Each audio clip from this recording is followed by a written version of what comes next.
programa Trabalhador em Ação desta quinta-feira traz o quadro É Seu Direito, respondendo o Dr. Manuel Seixas.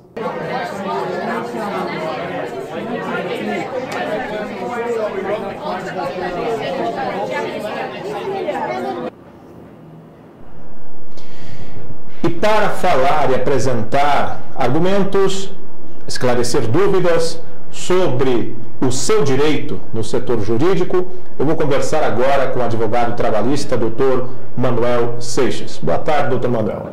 Boa tarde. Dr. Manuel, a minha primeira pergunta é a seguinte. Para começar, qual a diferença do vínculo entre o servidor público dos demais trabalhadores, entre eles os seletistas, e até mesmo o contratado por tempo indeterminado no serviço público, ou seja, estamos falando do setor público? Muito bem. No Brasil, nós temos dois grandes grupos, o chamado servidor público e o empregado seletista. O servidor público, ele tem como regramento o seu estatuto, chamado Estatuto do Servidor Público. Se ele é federal, ele tem o Estatuto do Servidor Público Federal. Se ele é estadual, o Estatuto do Servidor Público Estadual. E se ele é municipal, o Estatuto do Servidor Público Municipal. Já os demais, que são os chamados seletistas, como o próprio nome diz, o regramento trabalhista deles está na CLT, né, que seria a consolidação das leis de trabalho. É uma legislação que vale para todos os trabalhadores, à exceção dos servidores públicos. Então, basicamente, a diferença de um para outro está no regramento. Um tem uma legislação e o outro, outro tipo de legislação. Pois é, atendendo aqui uma pergunta do nosso espectador das mídias sociais, que mandou uma mensagem aqui no nosso WhatsApp. Trata-se do Alex, morador do Novo Colorado. Gostaria de perguntar ao Dr. Manuel onde o servidor deve ir para ter maiores informações sobre os seus direitos.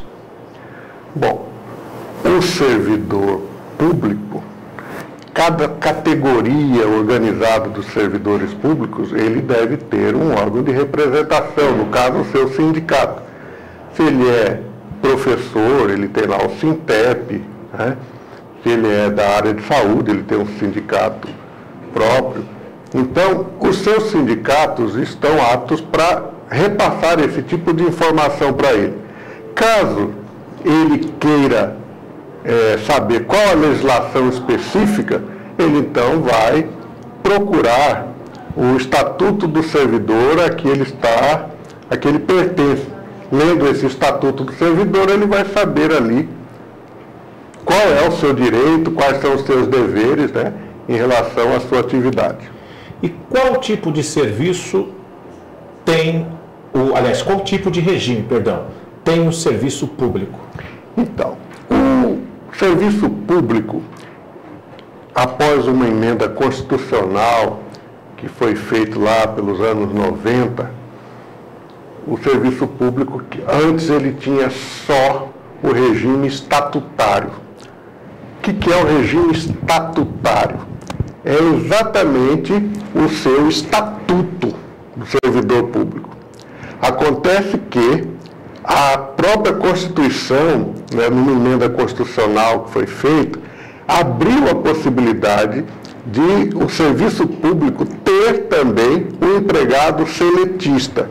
Só que hoje no Brasil, essa opção, empregado público seletista, o funcionário público seletista, está suspenso por ordem de uma liminar do Supremo Tribunal Federal por conta de uma ADIM, né, que o partido político PDT colocou, né, impetrou lá no mandato no Supremo Tribunal Federal, e por conta disso está suspensa a vigência daquele artigo da Constituição. Então, hoje no Brasil, está imperando apenas o regime estatutário para o serviço público. Então, o estatutário significa, ele é regido pelo seu estatuto próprio. O CLT é regido pela CLT. Esse regime vale para o contratado também? Então, no Brasil nós temos uma situação interessantíssima. Algumas ações que nós já colocamos no Poder Judiciário, nós ouvimos a seguinte situação, que o contratado, ele está sob um regime chamado regime administrativo. Esse regime não existe na Constituição, esse regime não existe nas leis, mas é aquela coisa. Os órgãos públicos, o serviço público vai começando a ser inchado com essa figura dos contratados. Quem são os contratados?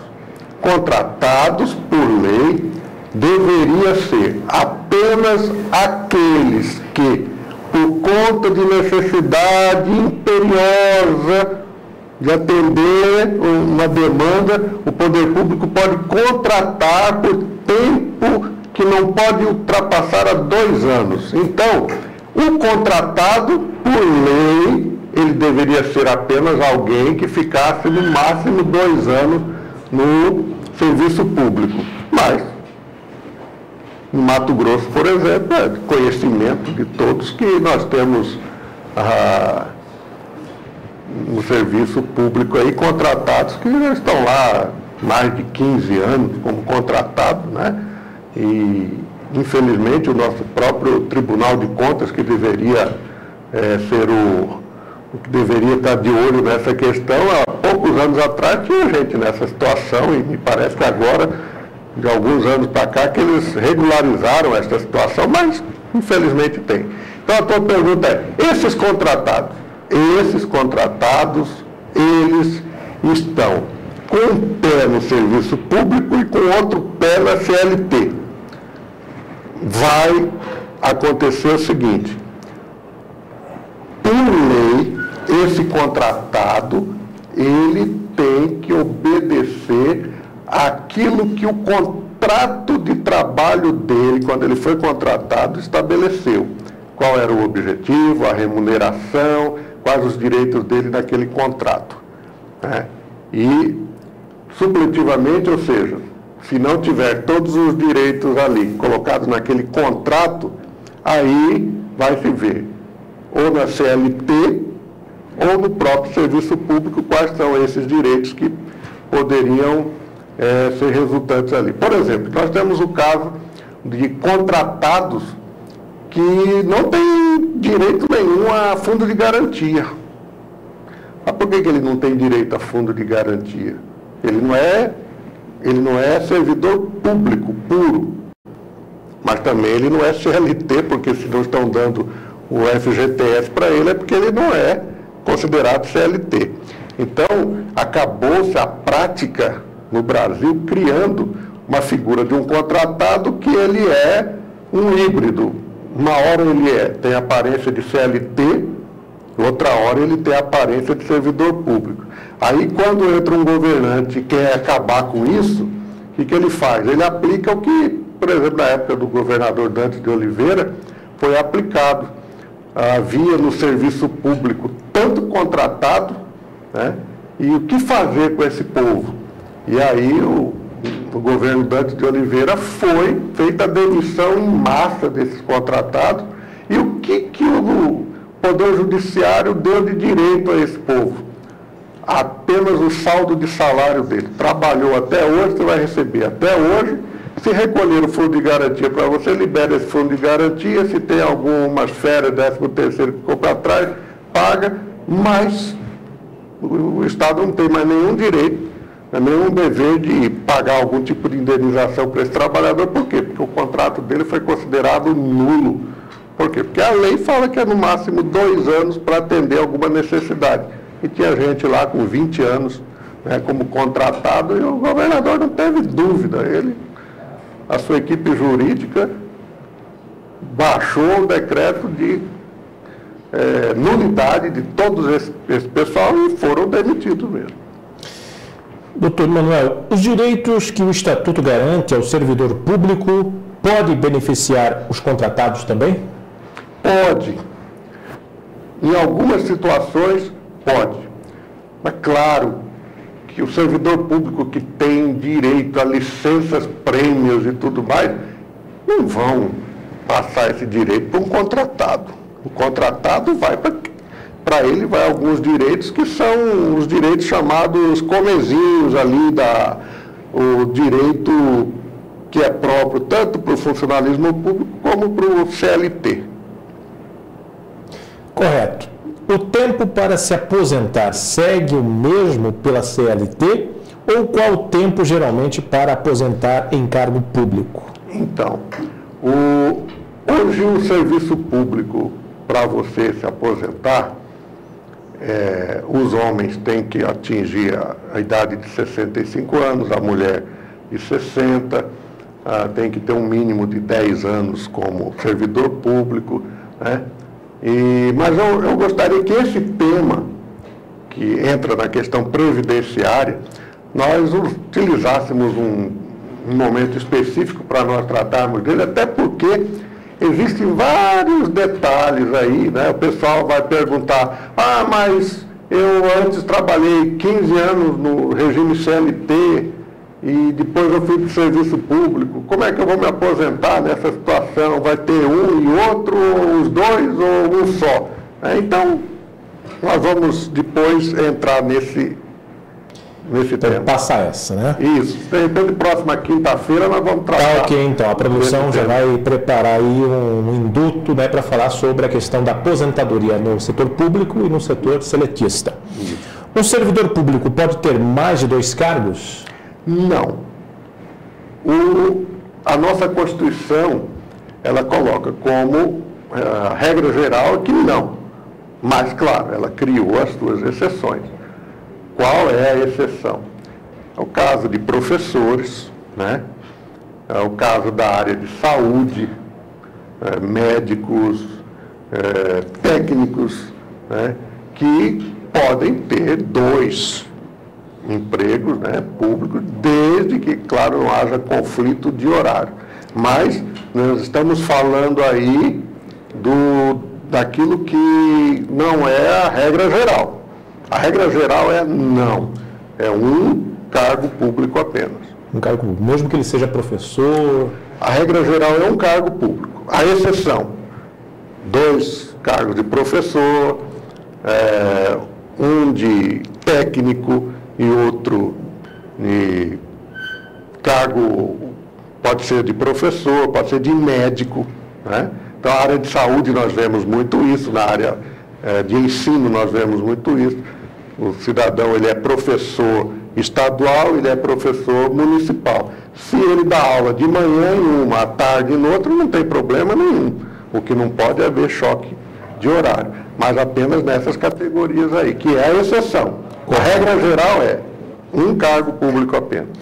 O servidor público pode ser cedido para outra secretaria da qual ele não passou no concurso ou não é? Pode. O servidor público, se ele é concursado, ele faz parte do serviço público, o poder de discricionariedade do agente público pode sim tirá-lo lá da Secretaria de Educação e colocá-lo lá numa outra secretaria para atender uma determinada demanda, não há nenhum problema em relação a isso. O servidor público pode estar em cargo de confiança ou responsável técnico que não é de seu cargo de origem? Cargo de confiança, o próprio nome diz, é o chamado DAS, né? Cargo de confiança. Se é cargo de confiança e ele é servidor público, ele pode ser colocado nesse cargo de confiança em qualquer lugar de serviço público. Não há nenhum problema em relação a isso. Correto. Quais os tipos de afastamento que um servidor tem direito? Afastamento do servidor público.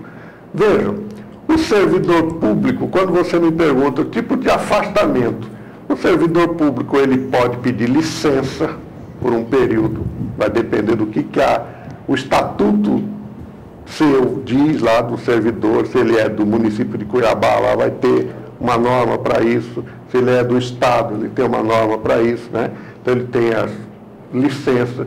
Ele pode ser exonerado do serviço público após um processo disciplinar, administrativo disciplinar, né? Então, o afastamento do servidor público é basicamente aquilo que acontece no serviço, no CLT. Ele pode ser demitido, ele pode ser exonerado, ele pode pedir para sair, né? Ele pode pedir para sair do serviço público também, quando ele quiser. Correto, doutor Manuel. O PAD, abreviatura PAD, qual a finalidade do PAD? O processo administrativo disciplinar. O servidor público, ele não pode ser demitido sem que antes ele tenha a faculdade de se defender. E para ele se defender, para ele participar do amplo contraditório, né, tem que ser aberto um processo administrativo. Não basta apenas o seu chefe olhar um belo dia para ele e dizer, olha, você vai ser demitido porque seu trabalho está defeituoso. Não. Ele tem que responder um processo administrativo disciplinar, conforme rege o Estatuto do Servidor Público, né? E lá ele vai ter o direito, sim, de ouvir qual é a denúncia contra ele, a que ele está respondendo, ele vai se defender, ele vai contraditar tudo que está acontecendo ali, para no final, então, esse processo administrativo chegar a uma conclusão. Correto. Falamos do PAD e qual a diferença de uma sindicância? Então, você só chega a um PAD se tiver uma sindicância antes, né? O que é a sindicância? Olha, o serviço público recebeu uma denúncia de que está acontecendo isso ou aquilo. Então, uma sindicância vai ser aberta para apurar. Apurou, não, realmente está com problema ali.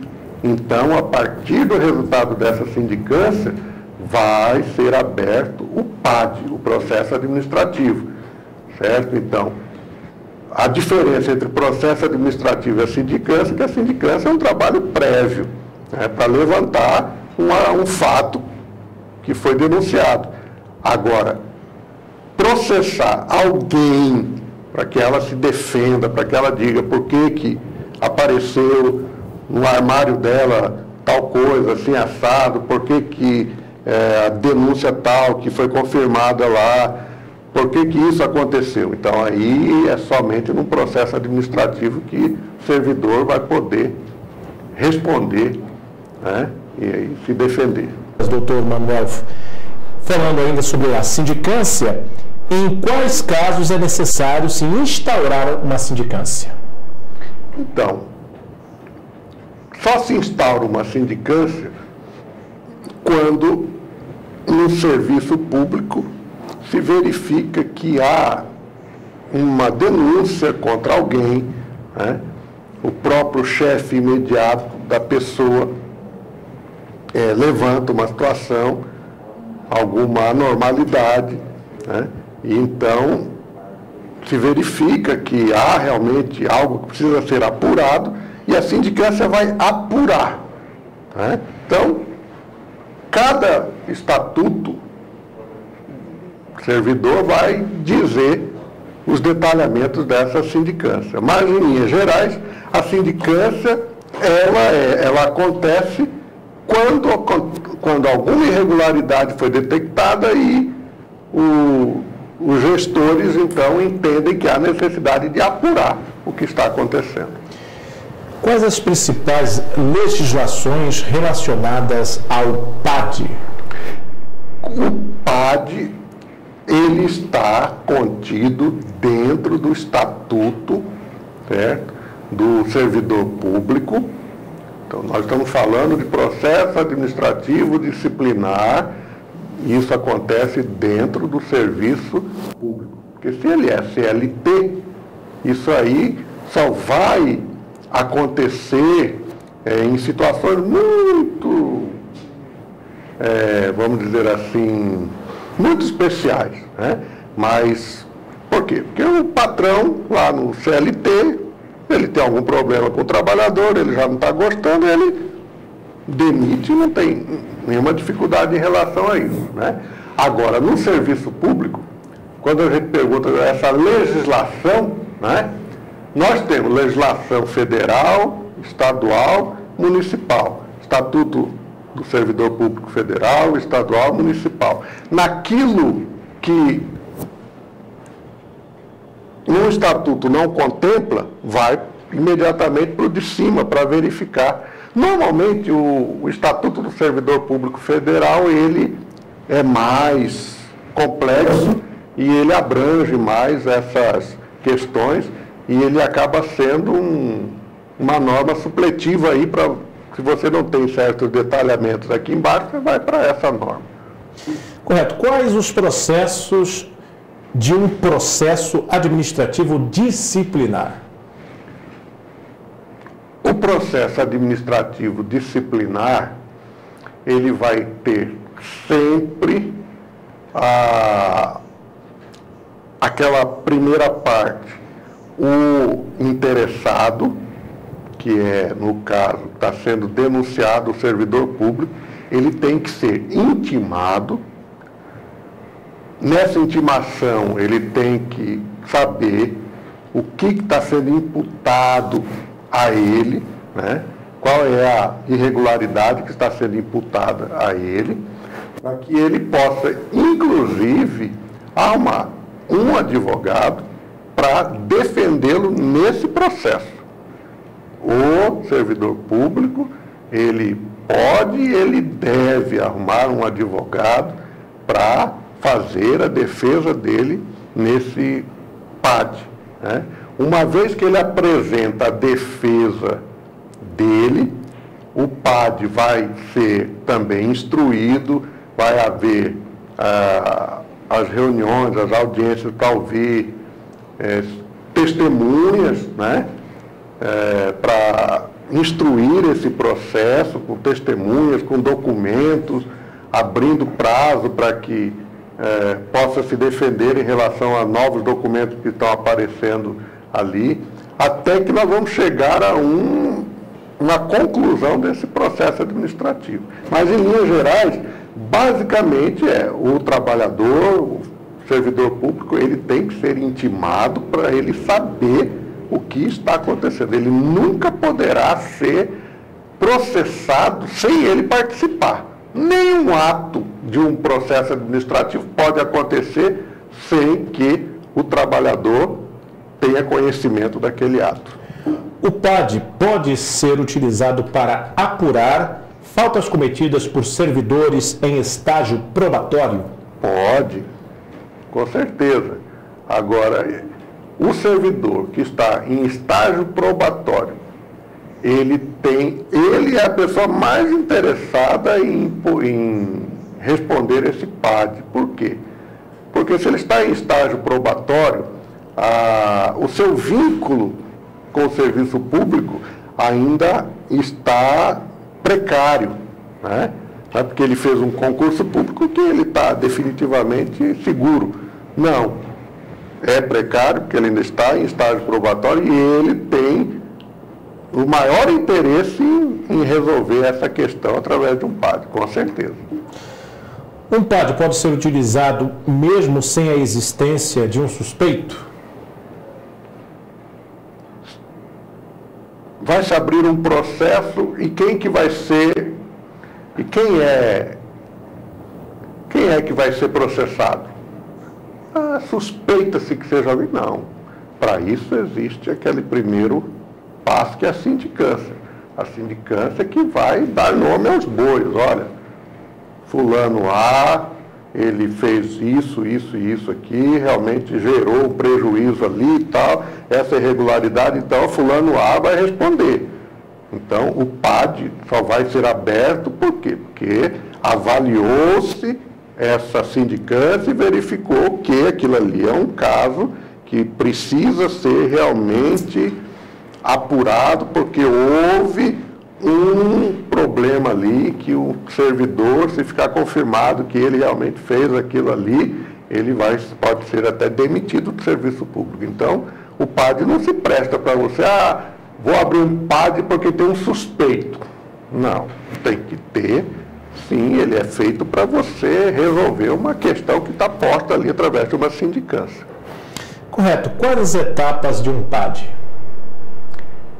Então, eu citei agora há pouco que o PAD, ele precisa, num primeiro momento,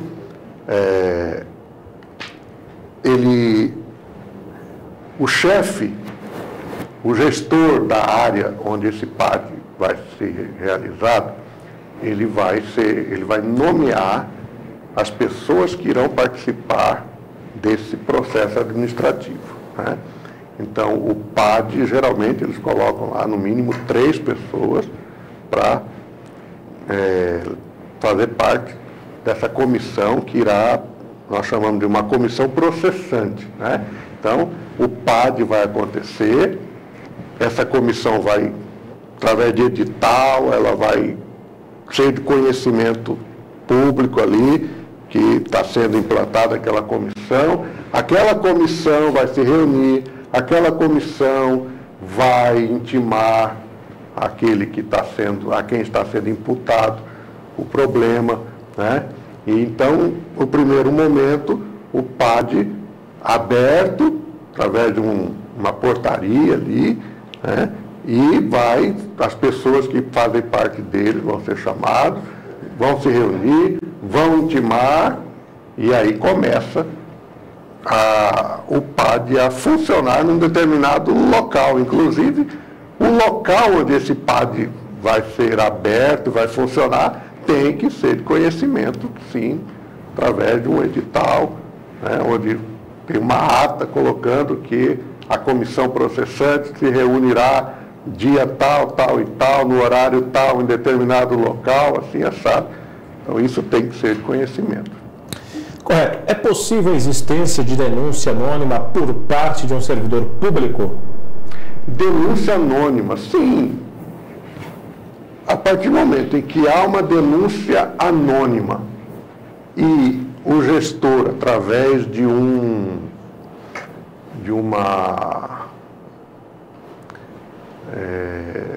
num primeiro momento, ele levanta a situação e verifica que aquela denúncia ela é pertinente, então ali você começa a levantar, sim, a possibilidade de abrir um PAD depois que houve uma sindicância, né? Então, a denúncia anônima, ela é possível? É possível, desde que ela seja comprovada numa sindicância. Correto. E quem é a obrigação de provar que um acusado tem culpa? É sempre de quem acusa, né? Se chegou lá, abrir um PAD, dizendo, olha, Manel, você está sendo acusado disso, disso, disso, disso. Eu vou dizer, olha, quais são as provas que você tem disso?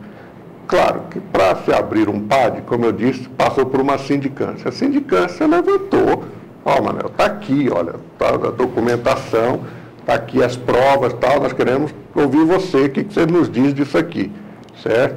Então,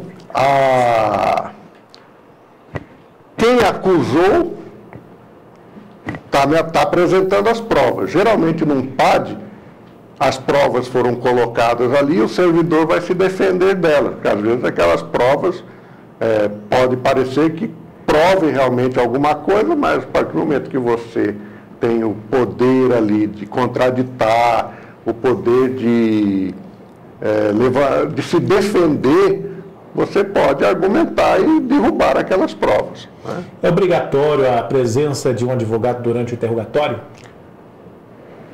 Essa obrigatoriedade de advogado, eu entendo assim, se o interrogando, ele foi convocado para isso, ele tem a faculdade dele de levar um advogado ou não, né? Agora, a obrigatoriedade de advogado eu não vejo. Se ele foi informado que ele estaria ali naquele local, num determinado horário, para ser ouvido. Se ele não levou advogado, paciência. Não pode a comissão toda parar porque o cidadão não se ateve a isso.